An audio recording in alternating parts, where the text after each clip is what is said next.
Bismillahirrahmanirrahim. Assalamualaikum warahmatullahi wabarakatuh. Alhamdulillah, wassalatu wassalamu ala rasulillah wa ala alihi wa ashabihi wa man tabi'ahum bi ihsanin ila yaumin din, amma ba'd. Alhamdulillah, pada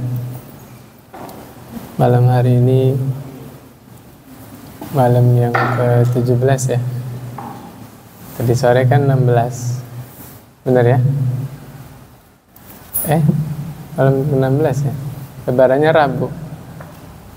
Rabu kemarin 15, ini Kamis. Malam ke-17 ya.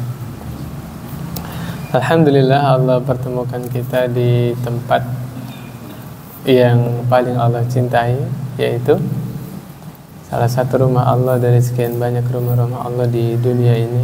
Subhanallah. Mungkin sebagian kita lupa ya, bahwa hidayah taufik itu tidak semua orang Allah beri ya. Sebagian orang sudah biasa ke masjid, biasa aja kan. Ternyata bagi sebagian orang, duduk di masjid habis maghrib sampai isya itu sangat berat ya, bagi sebagian orang. Jangankan duduk di masjid dari maghrib sampai isya, meluangkan waktu ketika azan, duniawinya ditaruh dulu sebentar, dia rehat, dia kembali sadar lagi bahwa tujuan saya diciptakan di dunia adalah hanya untuk ibadah. Itu untuk sebagian orang berat ya. Makanya ketika kita dimudahkan oleh Allah salat berjamaah, setelah salat itu nggak langsung pergi, zikir dengan tenang. Setelah zikir, habis ba'diyah, masya Allah, bapak-bapak masih sabar duduk di masjid nunggu waktu salat Isya. Benar ya Pak ya? Kata Nabi SAW, siapa yang duduk di masjid dalam keadaan punya wudu, dia menunggu waktu sholat, maka selama dia tidak berhadas ya, nggak batal wudunya, selama itu dia dihitung seperti dalam keadaan sholat. Subhanallah, berpahala Pak. Bapak yang penting punya wudu, duduk di masjid, duduknya doang, tapi dalam keadaan punya wudu, itu diberi pahala. Bahkan kalau niatnya nunggu waktu sholat datang, seakan-akan Bapak sedang di dalam sholat. Ditambah lagi didoakan oleh para malaikat. Doanya tahu Pak gimana? Allahumma gfir lahu warhamhu wa tub alaih. Ya Allah, ampunilah dia, sayangilah dia, dan terimalah taubatnya. Subhanallah, luar biasa. Sebenarnya udah pernah dengar Pak ya, tapi di refresh lagi, supaya kita memperbaiki niat lagi ya. Jadi ya seandainya ya, Bapak duduk di sana lah, di pojokan masjid segala macam, nggak dengerin saya, main HP misalnya ya. Tapi Bapak dalam keadaan punya wudu, ya mungkin HP-nya kan ngebales WA dari istri Pak ya. Istrinya khawatir kan, kok habis maghrib nggak pulang-pulang gitu kan. Tetap dapat pahala Pak, kalau punya wudu, niatnya menunggu waktu sholat ya. Subhanallah. Ditambah lagi didoakan sama malaikat. Doanya gimana tadi Pak? Allahumma gfir lahu warhamhu wa tub alaih. Ya Allah, ampunilah dia, sayangilah dia, dan terimalah taubatnya. Malaikat Pak yang doain. Hamba Allah yang tidak pernah bermaksiat, hamba Allah yang dari pertama Allah ciptakan dan seterusnya dia dalam keadaan taat kepada Allah, ibadah. Kira-kira doanya diijabah nggak Pak? Diijabah. Enggak pernah maksiat kok. La ya'sunallaha ma amarahum wa yaf'aluna ma yu'marun ya, di dalam surah At-Tahrim ya. Nah subhanallah, ini kita di waktu Syawal ya, di hari-hari yang Bapak udah kangen belum sama Ramadan? Kemarin 30 hari bercengkrama, 29 kita ya? Oh iya, saudara kita ada yang 30 hari, kita 29. Bercengkrama dengan Ramadan sebulan penuh. Sudah melepas rindu, Pak? Apa udah mulai kangen lagi? Subhanallah. Nah, suatu hari seorang ulama yang bernama Bishr al-Hafi ditanyakan oleh seseorang. Isi pertanyaannya begini, Pak. Orang ini nanya kepada Bishr al-Hafi tentang keadaan suatu kaum ya, atau orang-orang yang mereka ibadahnya hanya ketika Ramadan saja. Beres Ramadan, beres juga ibadahnya. Saya tanya, Pak, ada nggak model perempuan ketika Ramadan, Masya Allah pakai jilbab, kemana-mana pakai jilbab. Beres Ramadan, ya, besoknya Lebaran kan, jilbabnya itu model, Pak, Masya Allah. Kelihatan rambutnya dikeluarin poninya dikit-dikit. Ada, Pak ya? Beres Ramadan, dilepas lagi jilbabnya. Ada model manusia yang datang Ramadan ke masjid, sholat 5 waktu, beres Ramadan, ditinggal lagi sholatnya. Ada, Pak? Kata Bishr al-Hafi, model orang yang begini ya, bi'sal qaum la ya'rifunallaha illa fi Ramadan. Seburuk-buruk kaum, sejelek-jelek orang, mereka tidak mengenal Allah kecuali hanya di bulan Ramadan saja. Na'udzubillah min dzalik. Bapak, ada ibu-ibu enggak? Enggak ada. Oh, ada. Bapak-bapak, ibu-ibu yang dirahmati Allah Subhanahu wa taala.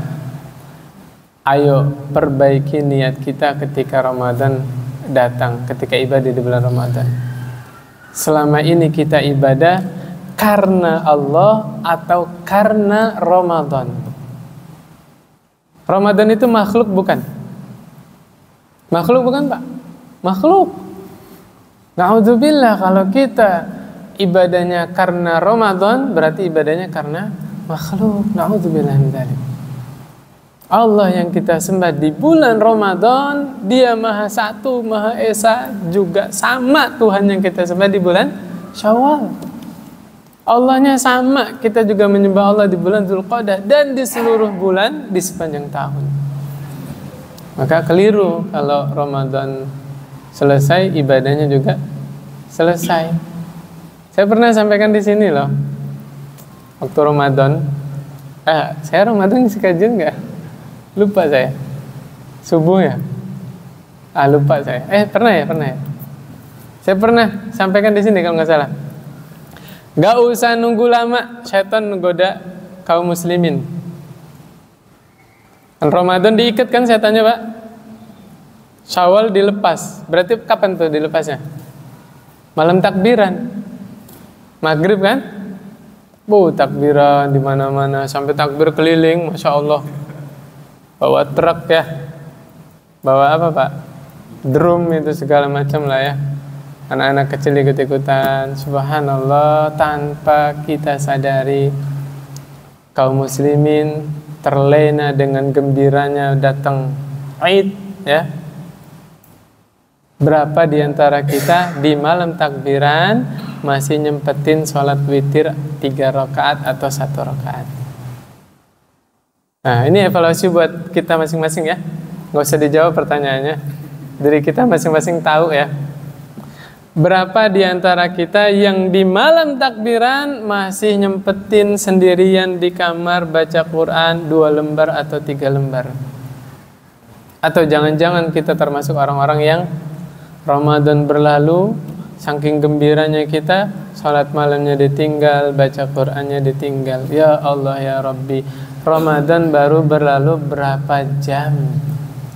Selemah itukah iman kita? Ya, disibukkan oleh duniawi. Yang ibu-ibunya nyiapin kue lebaran, kue nastar kue apa, Pak? Yang bapak-bapaknya mandiin mobilnya, kendaraannya dimandiin, kan besok mau keliling. Di bawah sholat id kan kendaraannya dimandiin. Ibu-ibunya masak opor, ngejemur ketupat, iya nggak Pak? Kan baru diangkat ya ketupatnya, dijemur ya. Ada yang nyetrika baju anaknya, subhanallah. Begitu lemahnya iman kita. Ramadan berlalu berapa jam? Salat malam yang kemarin semangat 11, bahkan jam 2, jam 3 tambah lagi 8, bener gak Pak? Ini 1 rakaat witir aja tidak sempat. La haula wala quwwata illa billah. Disinilah kita merenung, betul-betul kita tidak mampu beribadah kecuali ditolong sama Allah. Iya gak Pak? Kita nggak mampu baca Al-Quran walaupun 1 ayat, 2 ayat, walaupun 1 lembar, 2 lembar, kecuali ditolong oleh Allah Subhanahu wa Ta'ala. Makanya banyak-banyak minta tolong, ya.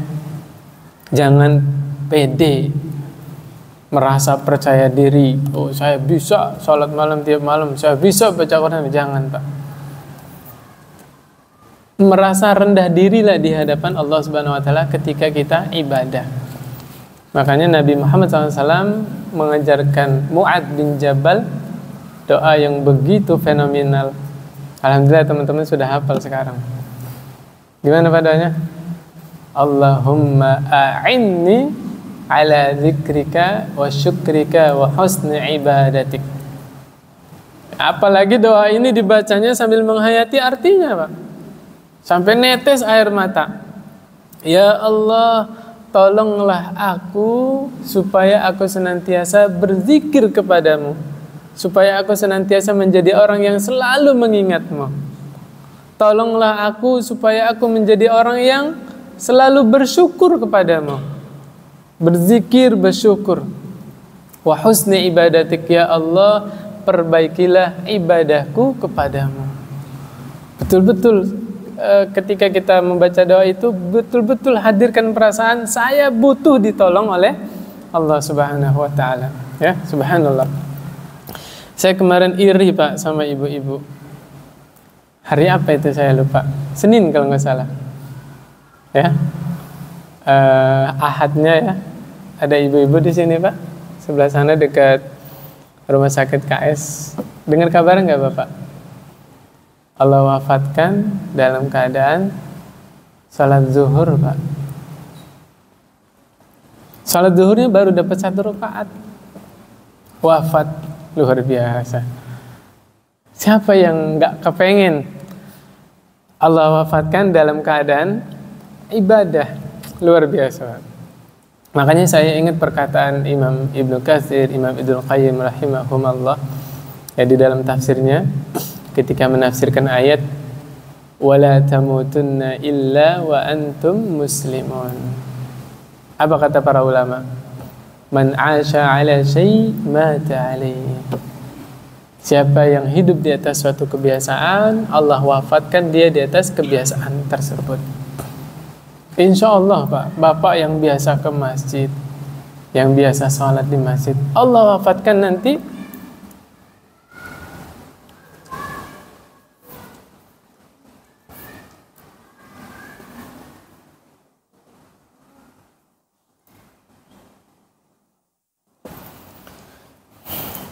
diwafatkan di atas kebiasaannya, insya Allah. Nah ini artinya ya, Bishr al-Hafi menasihati kita bahwa seorang mukmin itu sifat ibadahnya kepada Allah Subhanahu wa Ta'ala tidak terikat dengan Ramadan. Jadi Ramadan itu bukan waktunya ibadah. Ramadan itu waktunya meningkatkan kualitas ibadah, meningkatkan kuantitas ibadah kita kepada Allah Subhanahu wa Ta'ala. Syawal sampai Sya'ban itu kebiasaan seorang mukmin ibadahnya serius kepada Allah Subhanahu wa Ta'ala. Tetapi ketika Ramadan datang ditingkatkan lagi. Gitu. Jadi keliru kalau datang Ramadan khatam Quran. Keliru Pak. Kenapa saya bilang keliru? Ini saya bawa kitabnya nih Pak.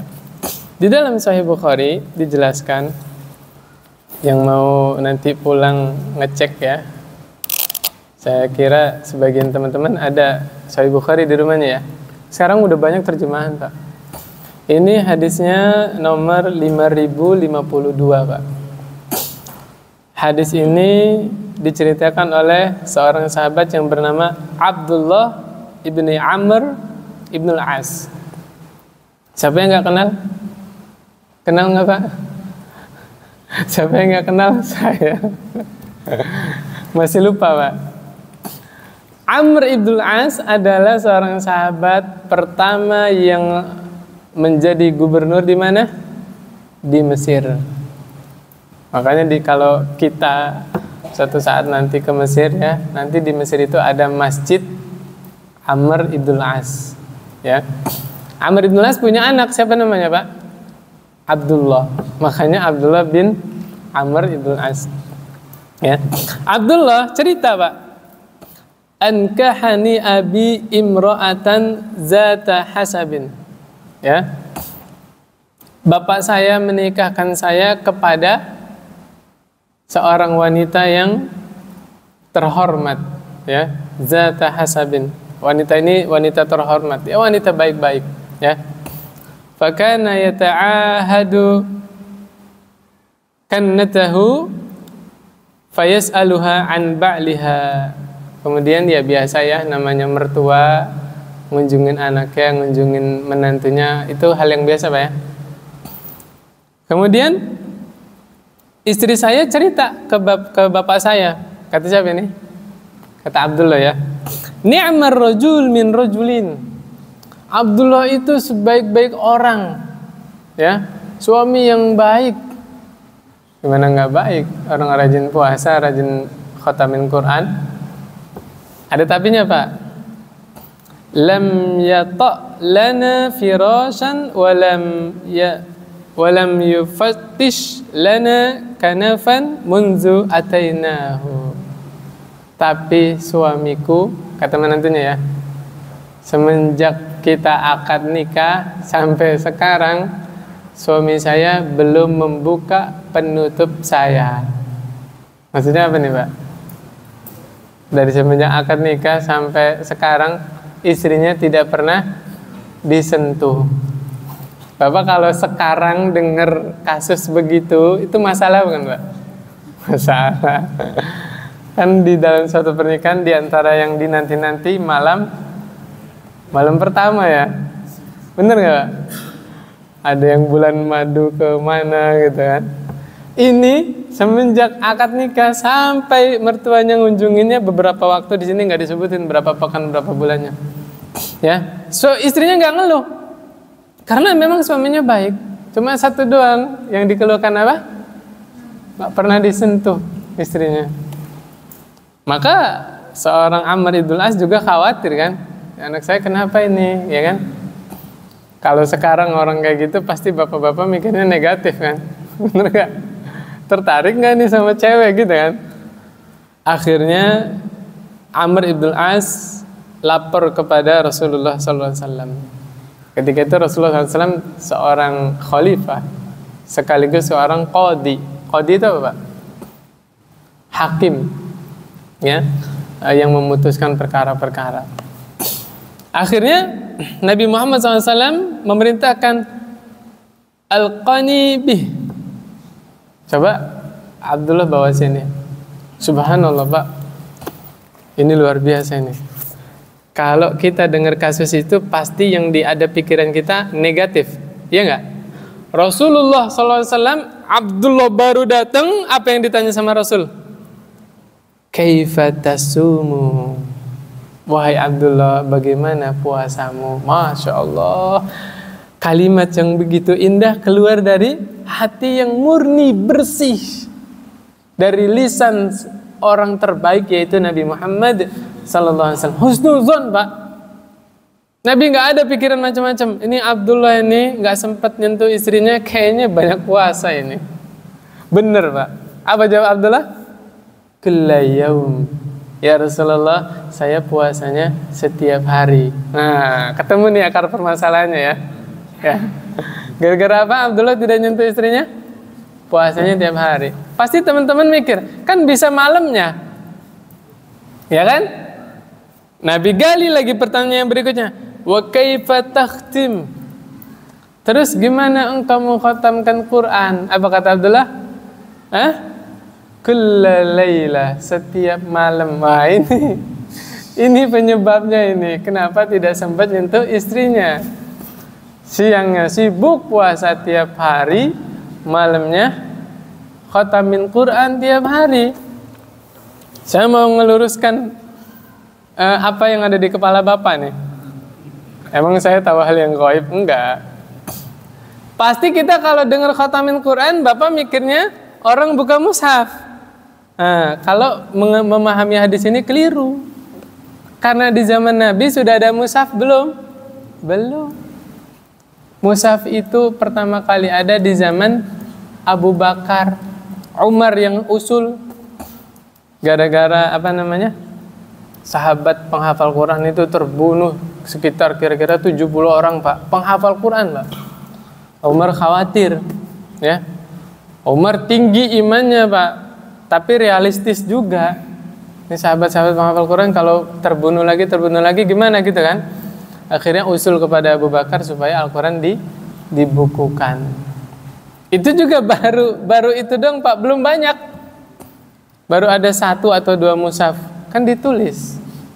Belum ada pabrik, belum ada percetakan, kan? Nah, di zaman Utsman baru digandakan lagi. Itu juga belum banyak kayak sekarang. Masya Allah, sekarang seabrek-abrek Al-Quran. Di zaman Utsman baru disalin untuk perwakilan setiap kota aja, Pak. Taruh di Madinah, di Syam, di Mesir, ditaruh gitu doang. Belum ada banyak mushaf. Nah, ketika kita baca hadis ini, maka yang ada di kepala kita mestinya Abdullah mengkhatamkan Quran di dalam sholat. Subhanallah, Pak. Jadi para sahabat itu kalau ada hadis berbunyi sahabat mengkhatamkan Quran, khatamkannya melalui apa, Pak? Hafalan di dalam sholat. Luar biasa, Pak. Maka di sini terjadi tawar menawar antara Rasulullah SAW dan Abdullah. Kata Rasulullah SAW, sum fi kulli syahrin salasah wa qara'il Quran fi kulli syahrin. Kata Nabi SAW, puasalah 3 hari setiap bulan. Tuh. Tadi puasanya kayak gimana modelnya? Tiap hari.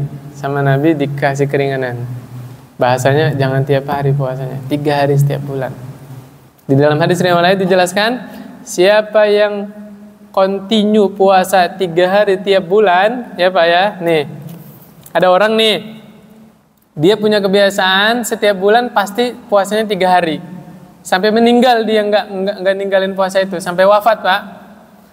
Di sisi Allah dia dicatat sebagai orang yang puasa tiap hari sepanjang hayat, sepanjang hidup. Dari mana datangnya? Dari surah Al-An'am. Man jaa'a bil hasanah falahu 'asyru amsalihha. Bukan di surah Al-An'am doang sih, surat-surat yang lain juga banyak, di dalam hadis juga ada banyak.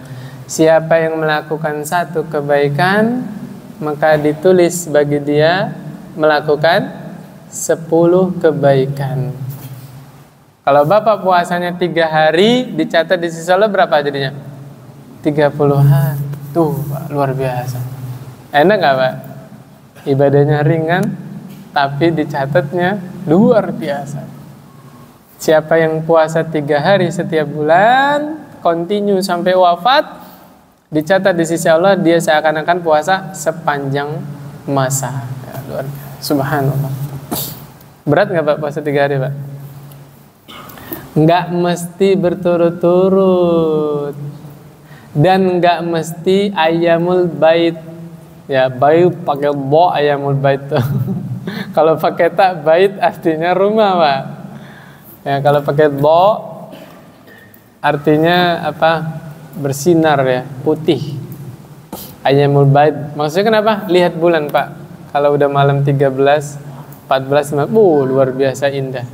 Makanya disebut ayyamul bait.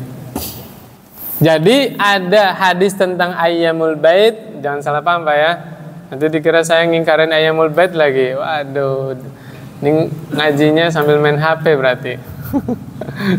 Dengernya setengah-setengah. Ada hadis Ayyamul Bait sendiri, ini riwayatnya Abu Dzar Al-Ghifari. Ada riwayat hadis yang puasa 3 hari setiap bulan. Hadisnya riwayat Abdullah bin Amr, hadisnya riwayat Abu Hurairah. Nah, riwayat Abu Hurairah, riwayat Abdullah bin Amr, nggak ditentukan tanggalnya. Jadi silakan mau ngamalin Ayyamul Bait, ada hadisnya sendiri, Abu Dzar Al-Ghifari. Mau ngamalin 3 hari setiap bulan bebas tanggalnya, ada juga hadisnya. Enak kan Pak? Manakala ibu-ibu pas tanggal 30, pas tanggal 13, 14, 15 haid, masih bisa nggak puasa 3 hari setiap bulan? Masih bisa. Dan di sini tidak disebutkan harus berturut-turut. Enak ya? Fleksibel, pokoknya 3 hari. Mau tanggal 1, mau tanggal 5, mau tanggal 7, mau tanggal 30-nya terserah. Pokoknya 3 hari setiap bulan. Nah, di sini yang saya jadi catatan nih, yang nyambung sama materi Ramadan kita. Wa qara'il Qur'an fi kulli syahrin. Khotamkan Quran 1 bulan. Ini bicara tentang Ramadan bukan Pak? Hadis ini bukan. Maka yang disarankan oleh Rasulullah Sallallahu Alaihi Wasallam, khotam Quran sekali sebulan itu di luar Ramadan. Tuh, ya, datang Ramadan minimal 2 kali khotamnya. Berat nggak Pak? Berat. Siapa bilang? Kita bagi Pak. Ya, kita bagi. Al-Quran 30 juz, ya nggak? 1 bulan 30 hari, oke? Berarti hitung-hitungannya sehari berapa juz? 1 juz. 1 juz itu berapa lembar? 10 lembar. 1 juz itu 10 lembar. Bapak kalau baginya 2 lembar setiap sholat, berat. Iya, ada yang lagi di pasar, ada yang lagi di pabrik, ya nggak? Asar lagi di jalan cari cemilan buat istrinya misalnya kan? Maka baginya jangan setiap sholat 5 waktu. Saya sarankan ya, 3 lembar sebelum tidur. Tuh, kalau udah setengah 10, jam 10, taruh ini setan ini Pak, setan gepeng ini. A'udzubillahi minal jawal. Ya Allah, aku berlindung dari HP. Setuju nggak Bapak? Ini syaitan. Syaitan ini Pak. Ya, taruh HP-nya. Jam setengah 10, jam 10, ambil air wudhu ya, sholat sunnah. Mau witirnya 2 rakaat. Mau witirnya 1 rakaat, witirnya 3 rakaat, monggo. 1 rakaat biasanya dibaca surat apa Pak? Al-Ikhlas. Ini ijma kaum muslimin. Bener ya? Jangan remehkan Al-Ikhlas loh. Al-Ikhlas itu setara dengan 1/3 Quran Pak. Siapa yang baca 3 kali surah Al-Ikhlas, dia mendapat pahala seakan-akan dia mengkhatamkan Quran. Maka saya tidak sarankan Bapak ninggalin, jangan, lanjutin Pak. Lanjutin. Karena punya keutamaan surah Al-Ikhlas itu ya. Kalau witirnya 3 rakaat, boleh yang pertama Al-A'la, yang kedua Al-Kafirun, yang ketiga Al-Ikhlas. Habis witirnya selesai, baca Quran 3 lembar. Wallahi Pak, sebentar. Rata-rata yang sudah lancar ngajinya, orang awam biasanya, saya juga orang awam sih Pak. 1 lembar itu Al-Quran berapa menit Pak? 5 menit. Kalau 3 lembar? 15 menit. Sebentar apa lama? Sebentar. Lawang megang HP sejam 2 jam aja masih kurang. Ngaku nggak Pak? Bu, ngaku nggak Bu? HP ini main HP 2 jam masih kurang. Megang Quran cuma 15 menit. Hah? Kelamaan Pak 15 menit? La haula wala quwata. Jangan-jangan kita butuh diruqyah Pak. Megang Quran 15 menit kelamaan. Baca Quran baru selembar udah nguap. Baru baca Quran 2 lembar, hatinya udah ke HP lagi. Ada notif nggak ya? IG-nya dibuka, YouTube-nya dibuka, Facebook, WhatsApp, apa lagi? Telegram, Instagram, kilogram, dekagram, wah sampai miligram. Allahu Akbar. Jadi 3 lembar sebelum tidur. Nanti bangun jam setengah 4, jam 4, 3 lembar lagi baca. Loh, tadi sudah witir, boleh nggak tahajud? Boleh, siapa yang ngelarang? Ya, asal nanti kalau malam sholat malam lagi jangan witir. Nah, yang nggak boleh witirnya, Pak. Witirnya 1 witir di dalam 1 malam. Ya, kata Rasulullah SAW, la witran fil lail. Tidak ada 2 witir dalam 1 malam. Kenapa? Kenapa, Pak? Witir artinya apa? Ganjil. Kalau Bapak udah witir 3 rakaat sebelum tidur, witir lagi nanti malam berapa? 1 atau 3 ya. Kalau 1 berarti jadi berapa? 4. Kenapa berganjil ini? Bukan witir lagi namanya. Jadi witirnya 1 malam itu berapa kali? 1 kali aja. Gitu. Tuh, udah dapat berapa lembar tuh, Pak? 6 ya. Sebelum tidur 3. Nanti sebelum subuh 3 lembar lagi. Habis subuh 3 lembar. Udah berapa tuh, Pak? 9. Kurang berapa lagi? Ringan 1 lembar. Bisa sambil kendaraan nanti yang di pabrik ya. Di bisnya bisa sambil. Kan udah ada Quran Android. Atau nanti rehat kerja ba'da zuhur, sempetin 1 lembar. Masya Allah, Pak, orang-orang sibuk dengan duniawi. Bapak habis sholat zuhur, saya masih punya hutang 1 lembar. Nah kan, ngaji, Masya Allah, hatinya seakan-akan kering sama dunia, disiram lagi 1 lembar Al-Quran. Ya nggak, Pak? Ringan nggak? Ringan, Pak. Jadi orang yang nggak bisa khotamin Quran sebulan sekali bukan tidak mampu, tidak mau. Saya yakin kalau ada kemauan, Allah akan mampukan. Allah yang nolong. Kan tadi udah baca doanya, Allahumma a'inni ala dzikrika wa syukrika wa husni ibadatik. Itu ya. Jadi yang benar, khatam Quran itu sebulan sekali. Ketika Ramadan apa luar Ramadan, Pak? Luar Ramadan. Ini hadisnya nggak saya baca sampai habis ya. Intinya nanti tawar-menawar. Abdullah ibnu Amr ibnu As milih puasa Daud. Ya, luar biasa, Pak. Puasa Daud. Kemudian di dalam hadis ini diterangkan khatam Qurannya jadi sepekan sekali. Jadi hadis ini sepekan sekali berarti sehari berapa juz? 3 juz ya. 3 kali 7 28 kan? Subhanallah. Abdullah ibnu Amr ibnu As. Kalau kita beda, Pak. Nabi bilang khatam Quran sebulan sekali. Ya Rasulullah, 1 semester sekali. 6 bulan ya. Beda nawarnya ya. Kita sama-sama tuh beda sekali, beda jauh ya. Nah, kemudian yang berikutnya kita simak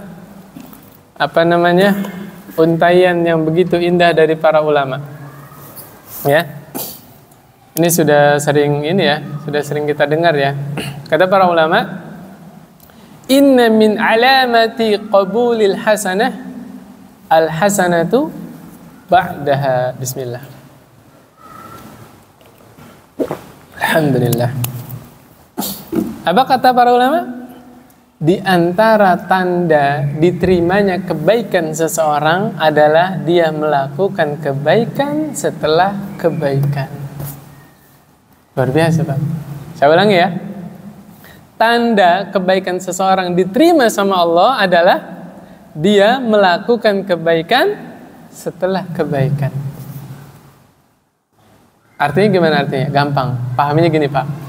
Kalau kita ingin tahu indikator sholat malam kita selama Ramadan diterima atau tidak oleh Allah, lihat sholat malam kita di bulan Syawal. Iya, Pak. Seandainya bulan Syawal kita malas-malas sholat malam, banyak-banyak istighfar, Pak. Jangan-jangan selama ini di bulan Ramadan saya sholat malamnya tidak ikhlas, bukan karena Allah. Banyak-banyak istighfar, Pak. Ya. Kalau kita pengen tahu tadarus kita selama Ramadan diterima atau tidak oleh Allah, lihat tadarus kita di bulan Syawal. Masih nggak memprioritaskan. Ringan, tadi kan nggak kayak Ramadan kan ngajinya. 10 lembar aja sehari. 3 lembar sebelum tidur, 3 lembar sebelum subuh, 3 lembar setelah subuh. 1 lembarnya silakan. Mau sebelum maghrib, mau pada asar, mau pada zuhur. 1 lembar mah ringan, Pak ya. Nah, kalau bahasa sininya mah apa? Gempil. Nah, bener gak sih? Jangan meremehkan dulu. Kita tidak akan mampu membaca Al-Quran walaupun 1 lembar kecuali atas pertolongan Allah Subhanahu wa Ta'ala. Ya, itu Pak definisi. Allah menerima kebaikan seseorang, tandanya adalah dia melakukan kebaikan setelah kebaikan. Kita beralih ke Al-Quran. Surah An-Nahl ayat 92. Kita kutip potongan ayatnya aja di awal, karena lanjutannya mah tentang sumpah, Pak ya. Kata Allah Subhanahu wa Ta'ala, "Wala takunu kallati naqadat ghazlaha min ba'di quwwatin ankasa."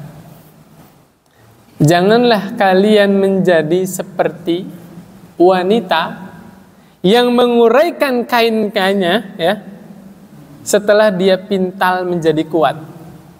Jadi ada wanita nih, ini perumpamaan ya, yang biasa kerjaannya memintal. Kalau dari benang dijadikan kain apa? Memintal ya. Kan dipintal tuh benangnya, disatukan jadi kain, jadi kuat Pak. Saya tanya, cewek yang sehat, kalau itu benang udah jadi kain, mestinya dipakai buat nutup auratnya atau dibongkar lagi satu-satu benangnya Pak? Yang mana Pak? Dipakai. Bapak milih yang mana ini? Yang mau dibongkar lagi atau yang mau dipakai pakaiannya Pak? Nah, selama Ramadan kita mengumpulkan banyak kebaikan ya. Bangun sebelum sahur, sholat tarawih ya, bersyukur, bersabar, berpuasa, baca Quran. Itu seakan-akan kita sedang memintal yang selama ini kebaikan-kebaikan itu bercerai-berai sebelum Ramadan, ya nggak Pak? Sholat malamnya kemana, baca Qurannya kemana, puasanya kemana, syukurnya, sabarnya kemana. Ketika Ramadan datang, kita sedang mengumpulkannya, seakan-akan sedang memintal berbagai macam kebaikan. Nah, kalau sudah jadi kebiasaan yang baik, jadikanlah kebiasaan baik selama Ramadan itu jadi karakter kita, jadi kepribadian kita. Barulah itu seakan-akan kita memakai kain yang sudah dipintal. Tapi kalau selesai Ramadan, sholat malamnya ditinggalin lagi, tadarusnya ditinggal lagi, yang sebelum Ramadan pemarah jadi pemarah lagi, ya, kurang sabar lagi, seakan-akan dia sedang membongkar kain yang sudah kuat, dibongkar lagi, benangnya dilepas satu-satu lagi. La haula wala quwata illa billah. Teman-teman, saya yakin pasti hafal ayatnya, Al-Baqarah 183. Kutiba alaikumusiyam kama kutiba alal ladzina min qablikum la'allakum tattaqun. Poinnya apa? Kesimpulannya apa? Allah syariatkan ibadah puasa di bulan Ramadan tujuannya supaya kita menjadi hamba Allah yang bertakwa. Iya enggak? Dan kita sepakat bukan karakter orang yang bertakwa kalau dia ibadahnya ketika Ramadan saja. Iya enggak? Orang yang bertakwa itu ibadah kepada Allah sepanjang masa, sepanjang bulan, sepanjang tahun, selalu dalam keadaan ibadah kepada Allah Subhanahu wa Ta'ala. Cukuplah surah Al-Maidah ayat 27 itu jadi nasihat buat kita semua. Dan Rasulullah SAW pernah berpesan kepada kita, ahabbul a'mal ilallah adwamuha wa in qalla. Amalan yang paling Allah cintai adalah amalan yang dawam. Dawam itu apa Pak?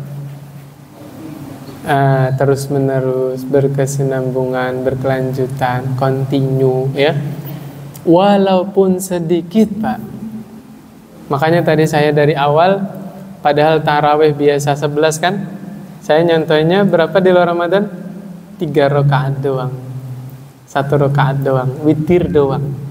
Kenapa? Ini Nabi yang bilang, Allah lebih seneng, lebih cinta sama amalan yang kontinu, walaupun sedikit, ketimbang Bapak berdiri sholat malam sampai 3 jam misalnya, ya 11 rakaat misalnya. Gimana bisa? Ya boleh sholat sambil buka mushaf, boleh tidak? Boleh. Tapi liburnya 1 pekan libur, nggak sholat malam, sebulan, 2 bulan, sampai kapan? Ketemu Ramadan lagi baru sholat lagi. Mendingan setiap malam 1 rakaat tapi istiqomah. Kesimpulan dari kajiannya, Pak, kesimpulannya, tanda amal seseorang diterima oleh Allah, 1 kata, Pak. Apa, Pak? Istiqomah. Tuh, selesai ya. Itu tanda, Pak. Ini cambuk buat kita semua. Kapan waktu kita ibadahnya enggak istiqomah, khawatir jangan-jangan ibadah saya tidak diterima sama Allah. Ini cambuknya lebih keras lagi nih, Pak, ya. Kemarin saya baca Quran, hari ini kok saya nggak baca Quran? Jangan-jangan bacaan Quran yang kemarin itu tidak ikhlas. Tuh, merasa khawatir, Pak. Boleh nggak? Wajib. Wajib seorang mukmin merasa khawatir jangan-jangan ibadah saya belum diterima sama Allah. Sehingga apa? Selalu ada evaluasi, selalu ada perbaikan. Makanya Nabi Muhammad SAW mengajarkan di sini ya, supaya istiqomah, Pak. Man nama an hizbihi minal lail aw an syai'in minhu faqara'ahu ma baina salatil fajri was salatiz zuhri kutiba lahu ka'annama qara'ahu minal lail. Siapa yang punya wirid? Tahu wirid enggak, Pak? Nah, tahu ya wiridan? Wirid itu enggak mesti zikir, enggak mesti doa. Baca Quran juga bisa disebut wirid. Biasa Bapak malam bacanya 1 juz. Qadarullah malam itu lembur kerja misalnya, atau nerima tamu, atau safar, atau apalah ya, Bapak qodho, waduh semalam saya gak sempat ketiduran misalnya ya, Bapak qodho ngajinya antara subuh sampai zuhur, maka Allah tulis semalam Bapak ngaji. Subhanallah, membuktikan keseriusan kita, kesungguhan kita kepada Allah Subhanahu wa ta'ala. Nah, jadi kesimpulannya apa, Pak? Disyariatkan atau disunnahkan mengqadha amalan sunnah, mengqadha ibadah sunnah, ya. Hadis yang lain, Aisyah radhiyallahu anha cerita, kana Rasulullah sallallahu alaihi wasallam idza fatathu sholatu minal lail min waj'in aw ghairihi shalla minan nahari sintai asyrata rakaatan. Nabi Muhammad SAW kalau luput dari sholat malam, entah karena demam, karena sakit ya, atau karena lainnya lagi, mungkin ada tamu yang konsultasi lama gitu misalnya ya, luput nih sholat malamnya, maka Nabi sholat di waktu duha 12 rakaat. Kenapa Nabi sholatnya 12 rakaat? Karena kalau malam 11. Witir ada nggak di siang hari? Tidak ada, maka digenapkan. Ya, kalau malam biasa 11, qodoknya di waktu duha berapa? 12. Nah, kalau malam Bapak biasa 3 rakaat witir, qodoknya di waktu duha berapa? 4. Kalau witirnya biasa 1 rakaat malamnya, qodoknya di waktu duha berapa? 2. Subhanallah. Ini dalam rangka menjaga istiqomah, maka dianjurkan atau disunahkan mengqadha ibadah sunnah, dalam kurung mustahab. Yang terakhir ya teman-teman yang dirahmati Allah Subhanahu wa taala, yang terakhir pesan dari Rasulullah SAW kepada Abdullah ibnu Amr ibnu As. Yang tadi orang ya, ini salah satu motivasi makanya Abdullah ibnu Amr ibnu As menjaga ibadahnya kontinu walaupun Nabi sudah meninggal, Pak. Puasa sunnahnya dilanjut, baca Qurannya dilanjut. Apa kata Rasulullah SAW? Ya Abdallah, la takun misla fulan. Wahai Abdullah, jangan kamu jadi seperti si fulan. Kenapa dengan si fulan? Kana yaqumul lail fataraka qiyamal lail. Dulu si fulan itu rajin sholat malam, sekarang udah nggak sholat malam lagi. Tuh peringatan dari Rasulullah SAW, ya. Berarti Nabi suka sama orang yang istiqomah dan Nabi kurang suka sama orang yang tidak istiqomah. Makanya Bapak milihnya jangan langsung brok 11. Besok nanti nggak sholat lagi. Sedikit aja tapi continue. Ya, ambil 3. Saya 3 dulu lah. Syawal ini coba biasakan 3 rakaat. Beres Syawal kayaknya kok ringan ya 3 rakaat. Zulqa'dah naikin Pak 5. Terus ringan. Zulhijjah naikin lagi 7. Muharram terus sampai ketemu Ramadan. Masya Allah. Ramadan ketemu imam bacanya panjang. Udah santai, udah biasa. Karena sebelum Ramadan sudah dibiasakan, ya. Kita akhiri pertemuan kita pada malam ini dengan doa kafaratul majelis. Subhanakallahumma wa bihamdik asyhadu an la ilaha illa anta astaghfiruka wa atubu ilaik. Assalamualaikum warahmatullahi wabarakatuh.